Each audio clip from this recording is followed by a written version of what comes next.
Hey guys, Spencer Hendel, James Hobart, coming at you from the hand plan. We want to talk about pull-ups today. Recently we've done Nicole. Our Nicole is a 400-meter run and max pull-ups in 20 minutes. And typically, any person would usually choose to do butterfly pull-ups because you can do the most amount of pull-ups in the shortest amount of time with those butterflies.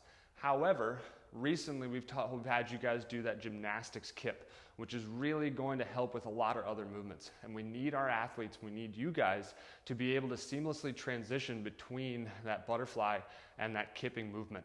Number one, just thinking off the top of my head, what happens if you can't transition from that butterfly to that kip?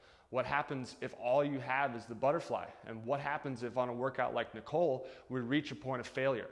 We need to be able to go from that butterfly and then bang out a couple of extra reps using that gymnastic style kipping pull-up.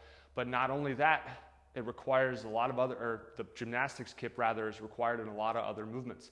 Think about toes to bar, knees to elbows, bar muscle ups, ring muscle ups. The list goes on and on where we need to refine and consistently be good at that gymnastics kip. Okay, so you're gonna see in a lot of our workouts where we will specify what type of pull-up that you guys are allowed or able to do. Like for instance, Nicole, we just did that gymnastics kip. All right, there may be plenty of other workouts like Fran, like Cindy, where we tell you guys maybe we do strict. We've actually had a strict-ish Mary recently where we told you guys you had to do strict pull-ups. All right, so there's a lot of different things that we can throw at you guys. Now, that doesn't mean that the butterfly is bad. All right, we're not putting the butterfly down. It's a great piece of, it's a great tool, I should say, that you should always have in that tool belt, but it's not the only tool that you should have in that tool belt. We need to be able to pull out different types of pull-ups. So let's take a look at a couple of things. James is over here. He's going to be demoing. James, just try a couple of butterfly, okay? So we see that nice cyclical movement of that butterfly pull-up that allows James to cycle those repetitions very, very quickly. Whether he does a chin over the bar variation or a chest to bar variation, they work out really well when it comes to speed and getting a lot of reps done very, very quickly. But keep in mind, James is eventually going to reach failure. He needs to be able to go to that gymnastics kip, which looks like this. All right, we go forwards and backwards, open and close. The tighter he keeps that kip, he can make it really fast. But I always like to think, and you can rest, James, and I was always taught, keep it as tight as you possibly can for as long as you possibly can, and then allow yourself, if you need to widen or lengthen that kip up to get as much out of that lower half of your body, those legs, and that will really help you hang on to that bar a little bit longer.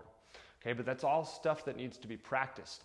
And that, sums up our, lower body assistance. And then we move into things like strict pull-ups where James can use that double overhand.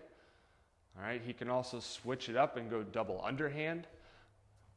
This all plays a part in terms of grip strength, all right, making yourself a little bit stronger in all types of different variations in all different positions. You can think about that double overhand. Yes, that double underhand may be a little bit easier because we get to use that bicep, but if we start to think about going on that double overhand, where else do we see that? We see that in our deadlifts, we see that in our cleans, we see that in a lot of things where we're pulling off of the floor, and that's just going to help us be that much better when those things come up. So don't take these different pull-ups for granted.